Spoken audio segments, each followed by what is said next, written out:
Okay, I am going to get ready to go into my patient room for a wound change. The first thing I'm going to do is pull up the medical record, and I want to review some items. First, I can see that this patient is in isolation precautions for MRSA, which means that in a normal setting, I would put on gown and gloves the entire time I'm in the room with this patient. They also have a latex allergy, so any supplies that I'm taking in, I will make sure that they're latex free. Almost all supplies in hospitals are latex free, but I'll just review that. We see that this patient has a coccyx ulcer, which is what we're going in to dress. If I do need to give this patient pain medicine, I see that they have Norco, and we can give that 1 to 2 tablets every 4 to 6 hours PRN for pain or before dressing change. What it doesn't have is a range of pain that I would give that for, so I would look for that. So for instance, a pain of 4 to 8 or 6 to 9 or whatever. And I can see that that was given at some point in the past. And then on the back, I have my wound care instructions. I have a wet saline to dry dressing change with saline irrigation BID. So that's what I'm going in to do now. So next I'm going to make sure I have all of my supplies. I have an under buttocks drape, especially for the irrigation to protect the bedding. I have a basin to gather any of the running water from the irrigation. I'm just going to simulate the fluid of the irrigation today, but I'll place this in an appropriate location. In my wound care tray, if I'm wondering what I have, I can look at the contents on the front. So there are 2 pairs of gloves, so that's nice in case I mess up. One of my sterile drapes, medical tape, another medical tape. I have sodium chloride, so I can see right here that my my wet solution for my packing is included. An ABD pad, a reclosable bag, so that's my biohazard bag. I'm probably not going to use that. I'll put it into a basin and transfer it to the biohazard trash.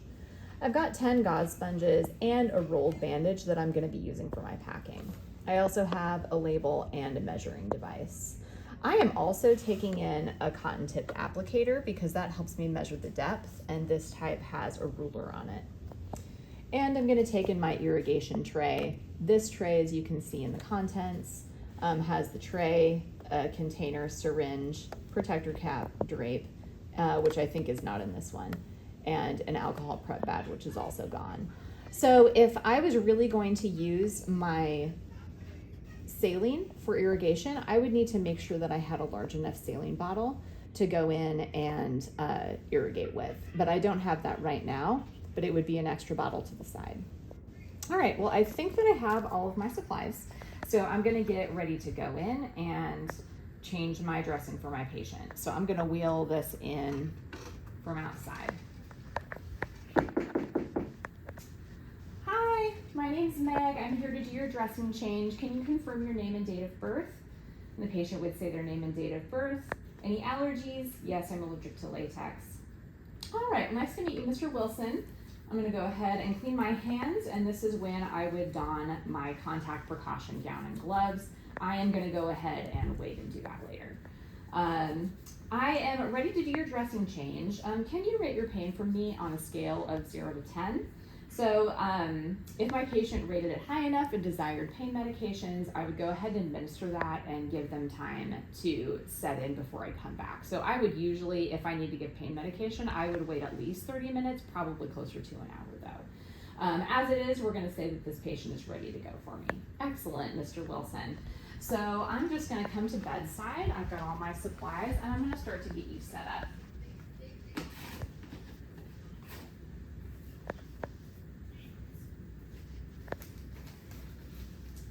I could put the waterproof pad under the patient now or after I remove the dressing. I'm gonna do it after I remove the dressing, so I'll have an idea of which way I need the fluid to flow.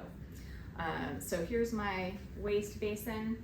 I'm gonna take this ABD pad. I might need to loosen the tape with some kind of adhesive remover. I could even use alcohol, and I'll pull in the direction of the hairs. So remove this ABD and the gauze. And we can see that we have some drainage. You know what, before I get any further, I'm gonna use my clean knuckle to raise the bed to working height, which is gonna be about waist height. I wanna save my back and not cause myself injuries. right, so we've got some dressing with some copious purulent drainage. If it was pink, it would be serosanguinous, red would be sanguinous, and clear would be serous. I'm gonna put that in my biohazard, and I can assess this wound. I see some black, which shows eschar. I have that pink granulation tissue. There's bone, which shows our 4th stage ulcer. And you can see that there's tunneling, and I'll be using a swab to assess that. So I'm gonna take my cleaner hand and pull my alcohol tipped swab and start to measure it. All right, so I can put the swab down and measure the depth this way, marking it with my fingers and comparing it to my ruler. So it's about 3 centimeters depth. I can measure the length in the similar way by marking it with my finger and comparing to the ruler. Looks like we're about 9.5 centimeters long and 8 centimeters wide. So we appear to have some slough. We might also see epithelialization, which is the formation of that skin tissue. And then I can take this swab and very gently probe what appears to be undermining to see how far is going under the skin. Again, comparing it to my ruler. And you can see some tunneling here as well. You can see tunneling is going deeper into the tissue than undermining is doing. So I've fully assessed my wound, and I'll document that along with my dressing change.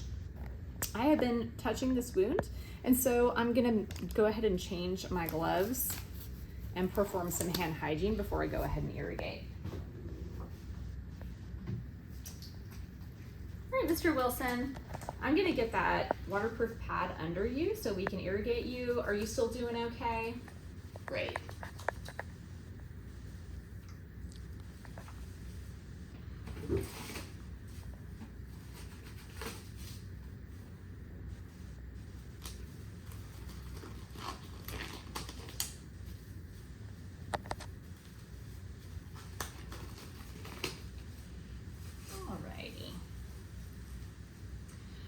So when I tilt him, I'm probably going to tilt him towards me when I irrigate his wound so that it can flow down.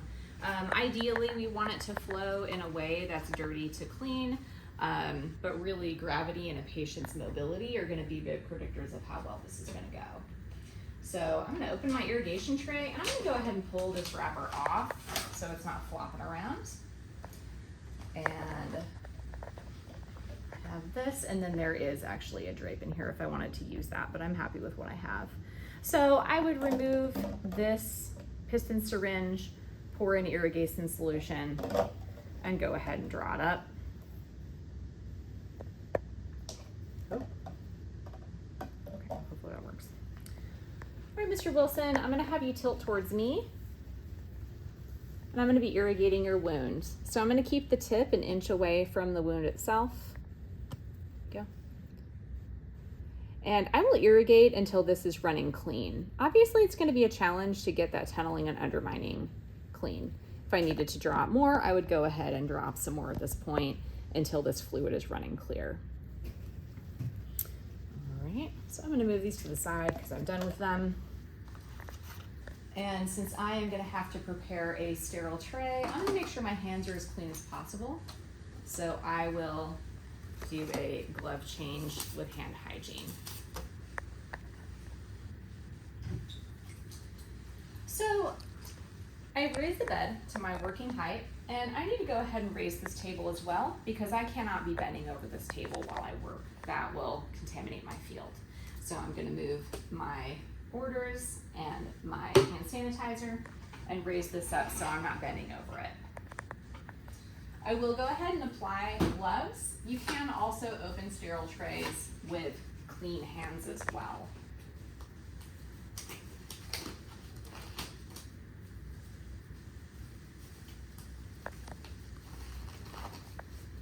Now, as we create sterile fields by opening things, you'll find that I'm going to end up creating more than one sterile field. So I'm going to open this away from towards myself. I'm gonna open this towards myself. And I am gonna pull this all the way off.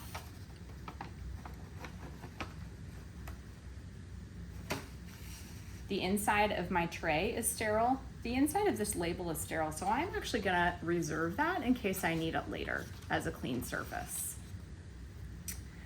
These gloves, the outside does not need to remain sterile, so I can pull them off and set them aside for when I'm ready to put them on. Same goes for this drape. I can handle the edges of it without contaminating it as long as I am 1 inch from the edge. So I'm gonna gently shake this out away from me. Careful to handle it along that 1 inch border.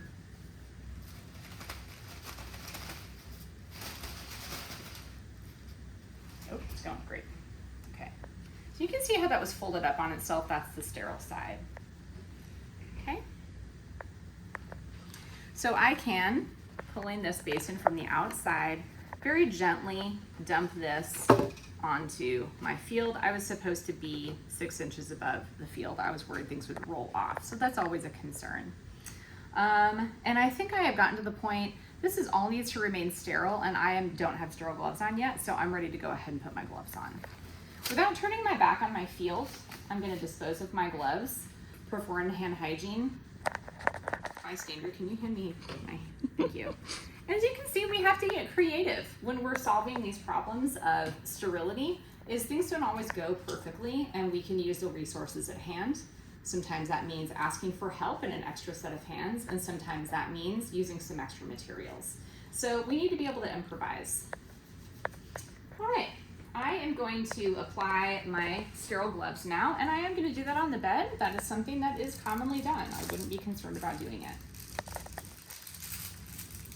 The outside of this wrapper is non-sterile. I can handle it as much as I want, but I'm going to be very careful about handling the inside of the wrapper.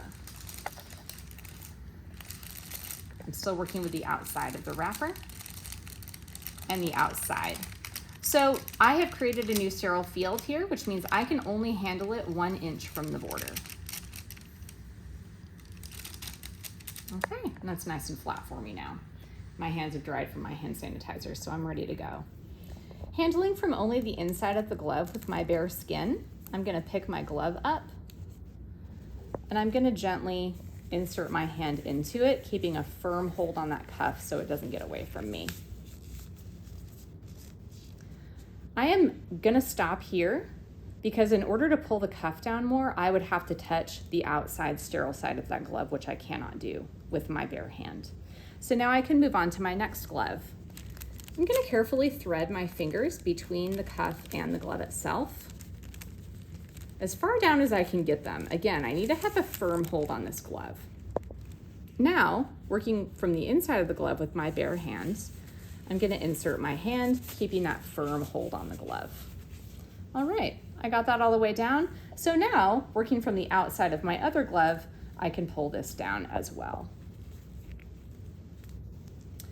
I don't have a jacket on. If I had a jacket on, I should be concerned about brushing it into my field. Same goes for any pants ties, any loose hair or lanyards. So I want to make sure that nothing is dangling from my body that could get into my sterile field.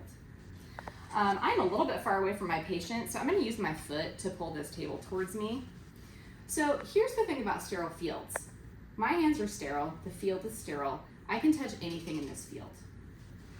So I'm going to arrange this exactly how I like.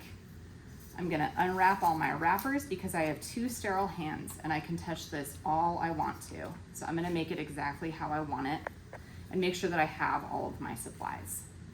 I'm even gonna pull this out now that I can touch it. All right, so I'm gonna get my solution ready for wetting my packing. I'm gonna keep this rolled for now and get it nice and soaked, and I will unroll it as I pack the wound. I could also use sterile solution that did not come from the sterile pack. If I did that, I would have to, I'm gonna drop this into my trash from a height. If I did that, I would have to do that before I put my sterile gloves on. So you might have solution within your kit, you might have solution outside of it. If it comes from outside, you just have to do it before you have your sterile gloves on. Okay. So I want this good and soaked, but it doesn't need to be dripping.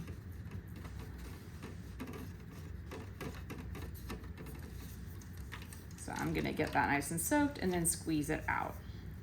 Okay. So before I go, I know as soon as I come and deal with the patient, I'm gonna contaminate one of my hands. So before I start to do that, I wanna make sure I have everything I need, and then I'm as close to the patient as I wanna be. How are you doing, Mr. Wilson? I'm just about ready to get started with your dressing. So if I hadn't already measured the wound, I could do it this way. I would be concerned about measuring a wound with sterile gloves on. So that's a consideration to take, but if you're more comfortable doing it that way, you just have to make sure that you're not contaminating your hands when you measure. All right, so the other thing that I would have done as part of my irrigation is I would have dried off the surrounding skin and possibly pat dried the wound. I didn't have gauze, and that's why I forgot. So I would have done that to make sure that the wound and surrounding skin especially were not overly wet and could become macerated. Okay, the other thing that I could use that didn't come in this kit is a pair of tweezers or forceps. So that could keep one of my hands from becoming contaminated. As it is, I will contaminate one of my hands. As long as the other hand remains sterile, I can do that. So I'm gonna come over and I'm gonna gently dress this wound. So my packing should go into any undermined areas. We don't want it to compress the wound because that could impede circulation and slow healing. This is coming outside of the edge of the wound. So that could be a concern if we are wanting to really make sure that the wound is sterile. As a lot of you realize, this is what I might call a semi-sterile process when I am interacting sterilely with an unsterile area. We want to minimize contamination, but it's going to be very hard to eliminate it. But you can see how careful I have been so far. So the ideal with this packing is that it is going to gently fill up the whole space to keep it wet, and the wet part is going to end at the skin level. So we have just a little bit extra of this. We could trim it if we needed to. So this is my contaminated hand. This is my sterile hand. I did somewhat turn my back to my field. Again, we can't always have ideals. I could pull it a little bit closer over the bed, and that would help. So with my clean hand, I can gently place this and move it to where I want it to with my dirty hands. So you can see that sometimes we have to transfer from sterile to unsterile as we work. It is recommended that if you contaminate a hand, that it be your non-dominant hand, and the same goes for catheterization as well. Okay, so again, that would ideally lay flat against the patient's skin. I am laying an ABD pad over. At this point, I can consider my wound fully covered. So that means that my sterile process is over, and I can go ahead and contaminate this area because any part that needs to be sterile is sterile. So I'll take my tape. I've got nice paper tape for my mannequin, and I will tape this all around the edges. You will probably not be asked to do this during your checkoff, but it is good to practice. Taping a real human is challenging and takes some practice.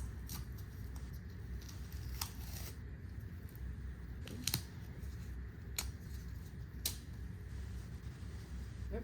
Okay. Very good tape too. They gave me both kinds of tape. All right, great. We'll leave it at that. We have a label here. I could also write on it straight with a Sharpie. I would write my initials, date, and time so that people know how long this has been on in case it's not being changed to the ID as per ordered. And I believe I have everything I need. So Mr. Wilson, we are all done. You did a great job. I'm gonna pull this waterproof pad out from underneath you.